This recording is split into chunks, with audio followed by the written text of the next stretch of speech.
Un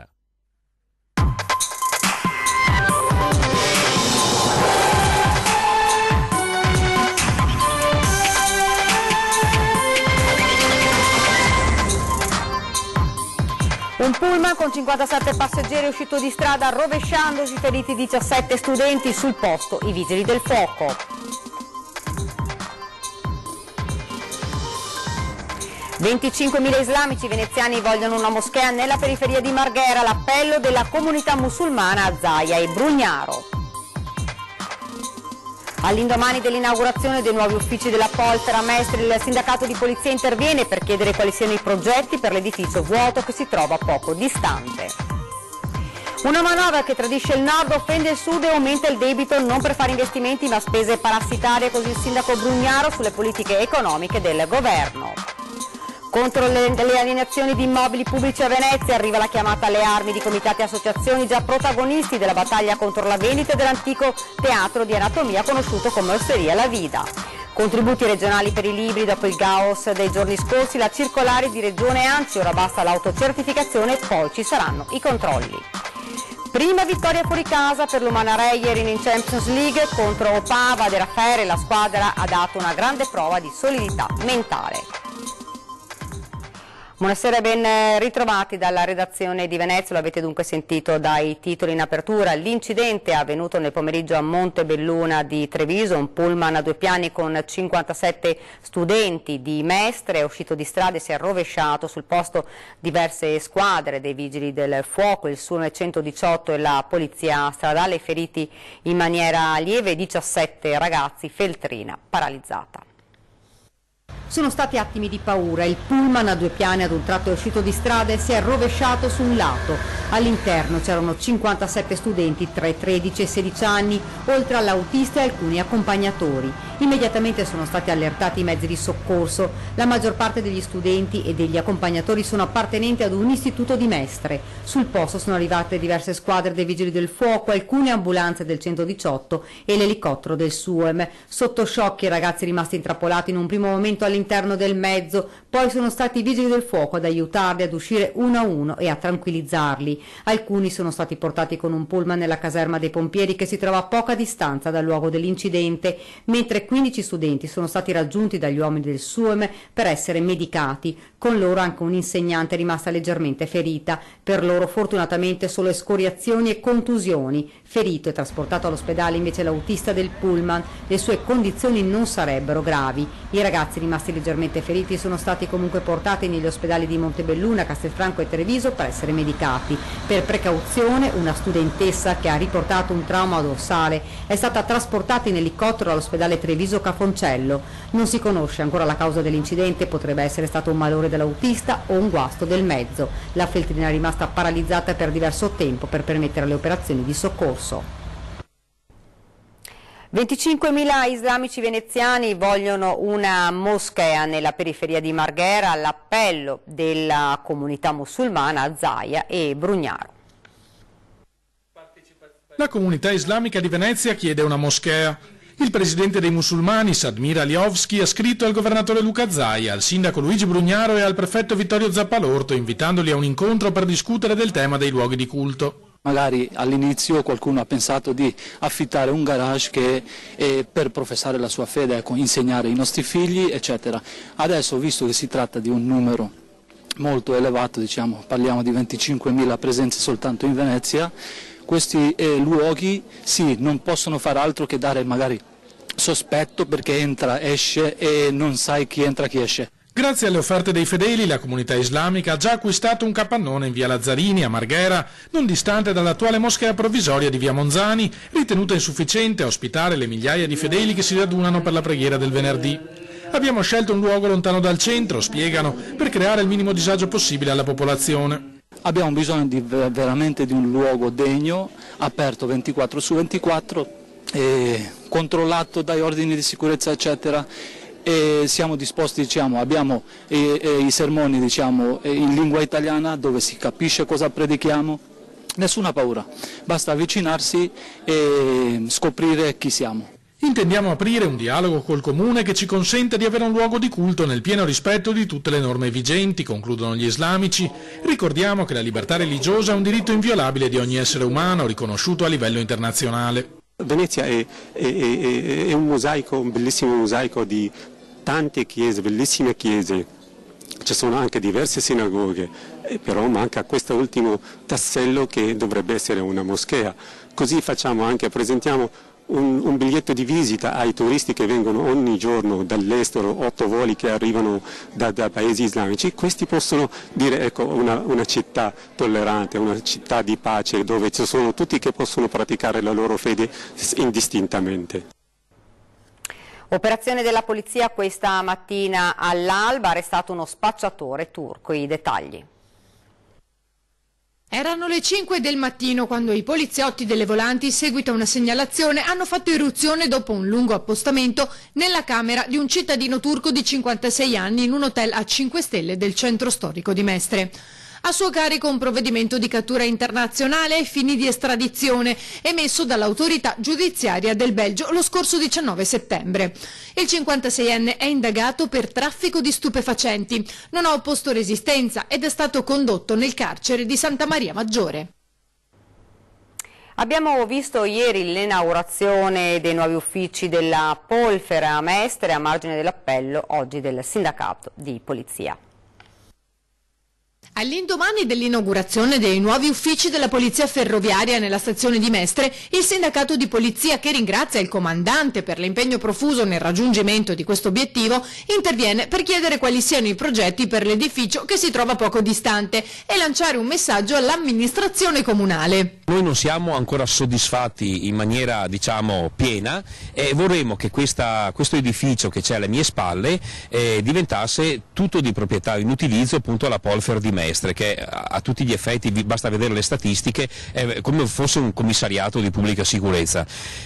Questo edificio, c'è l'ufficio comando che è solo a piano terra, però il piano terra e il primo piano sono attualmente vuoti, sappiamo che dovrebbero essere appunto di proprietà comunale e visto il buon rapporto che c'è adesso anche con il sindaco Brugnaro, tra l'amministrazione nostra e il sindaco Brugnaro, ci sentiamo appunto in dovere come sindacato di proporre affinché tutta questa palazzina sia data in uso, in comodato d'uso gratuito alla Polizia di Stato, o meglio, imprecisamente, alla Polfer di Mestre. Questo nell'ambito delle azioni messe in campo dal Comune per garantire maggiore sicurezza nel territorio mestrino, ma anche per dare più spazio agli agenti. Ora andiamo ad Oriago, dove questa mattina è andato a fuoco un capannone di Pellami. Sulla vicenda stanno indagando i carabinieri. Incendio verso le 8 in un capannone di via Ghebba a Oriago di Mira. Sono stati i vicini a dare l'allarme ai vigili del fuoco quando sono esplose le finestre del capannone, facendo fuoriuscire il fumo denso. Sul posto 4 squadre di pompieri, carabinieri e SUEM con ambulanza e automedica, anche se non si sono registrati feriti, perché quell'area del capannone era vuota. Il fumo si vedeva dalla camionabile, l'odore di bruciato ben percepibile nell'aria. Sull'accaduto stanno indagando i carabinieri perché il capannone appartiene a una banca milanese affittato a un'azienda che a sua volta aveva subaffittato a una ditta di Pellami cinese, sfrattata pochi giorni fa. La banca, all'oscuro di questa sublocazione, aveva concesso pochi giorni all'azienda per svuotare i locali del Pellame rimasto. Potrebbe trattarsi di un cortocircuito, ma i militari dell'Arma non escludono possa essere un'azione dolosa. Solo l'esito dei rilievi dei vigili del fuoco potrà dare una risposta certa. Verso le 9:15 in ogni caso la situazione era già sotto controllo. Una manovra che tradisce il nord, offende il sud e aumenta il debito non per fare investimenti ma spese parassitarie, così il sindaco Brugnaro sulle politiche economiche del governo. È un giudizio di una durezza senza precedenti quello del sindaco di Venezia, Luigi Brugnaro, sulla manovra economica del governo giallo-verde. Per quanto riguarda il nord, noi lo viviamo come un tradimento di quello che è un lavoro che noi facciamo in competizione con i tedeschi e con i francesi. Ci troveremo sicuramente male con questi, sono provvedimenti sbagliati. Lo dico col massimo rispetto, però penso di essere sufficientemente libero per dirlo. Nel mirino il reddito di cittadinanza che secondo il sindaco avrà un effetto depressivo sull'economia del sud. Si è da una parte offeso il meridione dal mio punto di vista, perché ancora una volta non si è capito che lì invece andava fatto un grande piano di sviluppo industriale, agricolo, della pesca. Dobbiamo sviluppare tutti i settori che probabilmente in quel meridione, che dopo 50 anni quando sono piccolo io, resta comunque sempre un problema appunto legato al mondo del lavoro. Dare soldi ancora così a pioggia, tra l'altro sembra quasi valorizzando il lavoro nero, no, mi sembra un provvedimento assolutamente sbagliato. A Venezia, ricorda Brugnaro, abbiamo fatto il possibile per ridurre il debito pubblico anche a costo di sacrifici. In Italia il governo sta facendo esattamente l'opposto. Qui stiamo aumentando il debito pubblico, se lo aumentassimo almeno per fare investimenti produttivi avrebbe anche un senso, potremmo difenderlo, ma così per fare spesa corrente, io dico parassitaria no, un conto è aiutare le persone che hanno bisogno e questo va bene, ma ricostruire i centri per l'impiego statali oppure statalizzare le imprese, noi le abbiamo privatizzate, vanno in una parte completamente opposta a quella dove va tutti i paesi occidentali, l'Europa, cioè no, non mi piace. Non ho nulla contro le forze politiche al governo, puntualizza il Primo Cittadino, né mi piace creare allarmismo. Cerco sempre di vedere il positivo e restare filogovernativo, ma stavolta è più difficile del solito. Se una persona cerca un medico per suo figlio, si chiede di che partito è, si chiede di chi è figlio o si chiede se il medico è bravo? Siamo andati a scuola e siamo arrivati a dire che le vaccinazioni sono un problema e non bisogna vaccinarsi, non andiamo più a scuola a questo punto, buttiamo via i libri e andiamo ognuno a caso. Ci facciamo l'autocelebrazione, l'autoapprendimento su internet e finiremo bene. In Africa finiamo così. Nuova iniziativa delle associazioni veneziane contro la vendita del patrimonio pubblico in laguna. Contro le alienazioni di immobili pubblici nel centro storico veneziano arriva la chiamata alle armi di comitati e associazioni, già protagonisti della battaglia contro la vendita dell'antico teatro di anatomia in Campo San Giacomo, meglio conosciuto come Osteria La Vida. I militanti che dopo lo sgombero del marzo scorso proseguono le attività in un gazebo di fronte all'immobile invitano la cittadinanza a partecipare all'azione dimostrativa prevista per sabato mattina alle 11. Fotografarsi con un cartello di fronte a uno dei molti edifici messi in vendita da comune, regione o altre istituzioni pubbliche. L'iniziativa incassa il plauso e il sostegno del presidente della municipalità di Venezia, Giovanni Andrea Martini. Questa volontà di ognuno, ogni realtà associativa, ogni cittadino adottare uno di questi spazi è proprio un modo simbolico per dire la città è nostra, è anche nostra, quindi non può l'amministrazione privare i cittadini di questo. Una gestione scriteriata del patrimonio pubblico, sostiene Martini, negli ultimi anni ha sottratto spazi fondamentali non solo alle attività associative, ma anche e soprattutto alla residenza. Qui siamo a San Tommaso, per esempio qua attorno ci sono residenze ATER che sono chiuse da 4, 5, 6 anni, potremmo fare un giro qua attorno e vediamo le imposte chiuse e sappiamo benissimo i residenti, pochi rimasti, ci dicono ma questo appartamento da 4 anni è chiuso, da 7 anni è chiuso, ecco mi chiedo e ci chiediamo come municipalità ma come mai queste residenze e appartamenti sono chiusi quando la richiesta, cioè è proprio un paradosso, cioè c'è la richiesta da parte dei residenti e ci sono le case pubbliche che rimangono chiuse. Con una circolare inviata a tutti i comuni, congiuntamente con l'ANCI, la Regione ha posto la parola fine alle polemiche sul bando per la concessione del contributo Buoni Libri.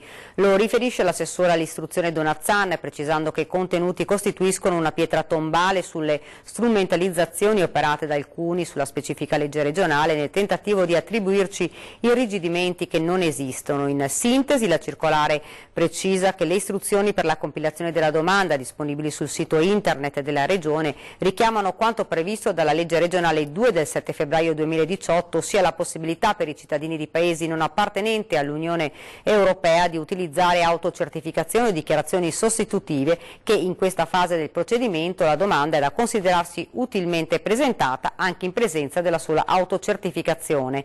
E una volta conclusa l'istruttoria della Regione entro il 30 aprile 2019 i comuni definiranno e attueranno modalità di controllo. Si è conclusa domenica a Venezia l'edizione 2018 del Premio Rizzi. È Giulia Armeni del Giornale di Vicenza la vincitrice della 9ª edizione del premio giornalistico dedicato a Paolo Rizzi, indimenticato critico d'arte veneziano e giornalista del Gazzettino.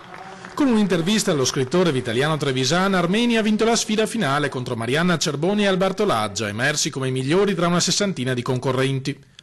Durante la cerimonia conclusiva all'Hotel Cassagredo è stato consegnato il premio alla carriera all'editorialista ed ex direttore di Repubblica Ezio Mauro, protagonista poi di un momento di dialogo col direttore delle testate del gruppo Media Nord-Est Luigi Baccialli e con quello del Piccolo di Trieste Enzo D'Antona. Ed ora ci fermiamo per una piccola pausa pubblicitaria, rimanete con noi.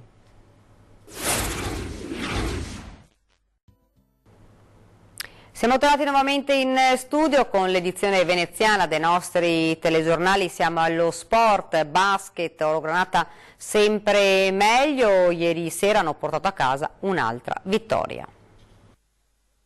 Prima vittoria fuori casa della stagione europea per l'Umana Reyer in Champions League, che martedì ha espugnato Opavoi con un risultato finale di 72-90. La squadra ha dato una grande prova di solidità mentale. Credo che abbiamo giocato una partita molto solida dal punto di vista mentale, approcciando molto bene la gara e soprattutto limitando quelle che erano le caratteristiche di Opava, ovvero tante volte il tiro da 3 punti.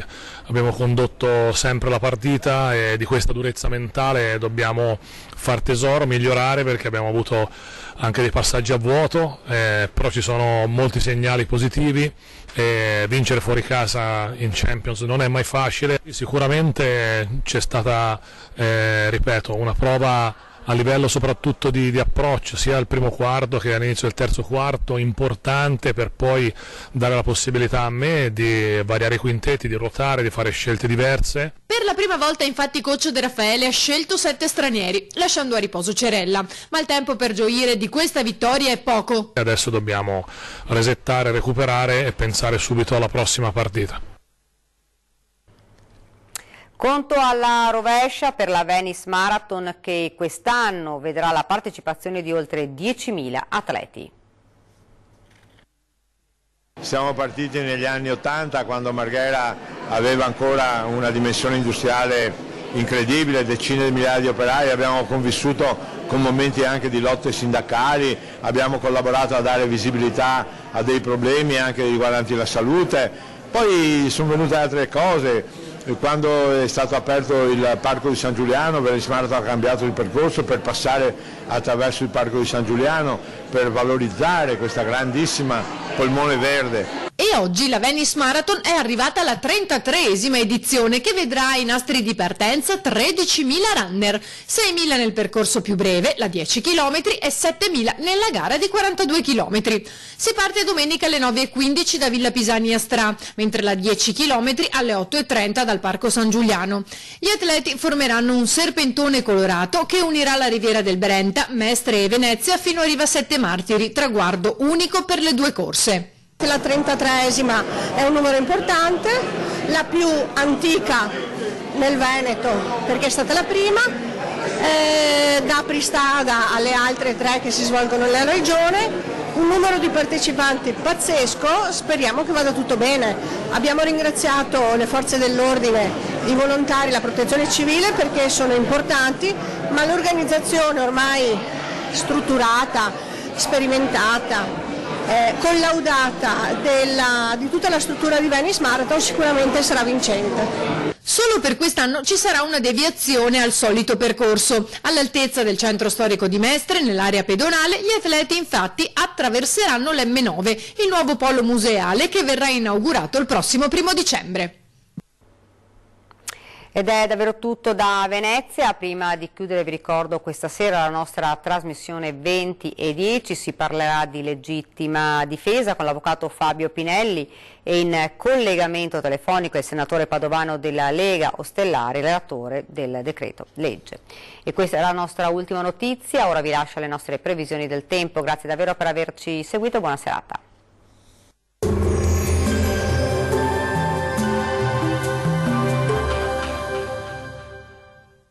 Ben ritrovati al meteo. Sulle nostre regioni sarà una bella giornata all'insegna del sole, ma vediamo il dettaglio di giovedì 25 ottobre. Sul Veneto sarà asciutto e stabile, sarà infatti ampiamente soleggiato su tutti i settori, con il cielo che si presenterà sereno o al massimo con presenza di poche nubi a carattere sparso. Qualche nube in più al pomeriggio sui settori montuosi, ma senza altre conseguenze.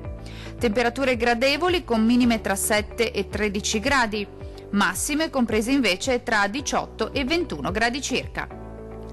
Diamo ora uno sguardo al Friuli Venezia Giulia. Il cielo risulterà al massimo poco nuvoloso al mattino, qualche addensamento in più a partire dal pomeriggio, specie sui rilievi, ma il tempo si manterrà generalmente asciutto e stabile. In nottata prime piogge sparse possibili un po' ovunque.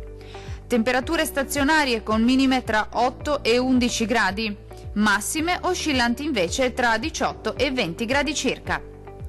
Vediamo infine la situazione del Trentino Alto Adige. Non cambia di molto la previsione, molte nubi sui settori alpini di confine al mattino, anche con isolati fenomeni associati. Maggiori spazi soleggiati invece nella seconda parte della giornata con cielo sereno o al massimo poco nuvoloso. Temperature molto miti con minime tra 6 e 8 gradi, massime comprese invece tra 23 e 25 gradi circa. Dal meteo per ora è tutto, arrivederci al prossimo aggiornamento.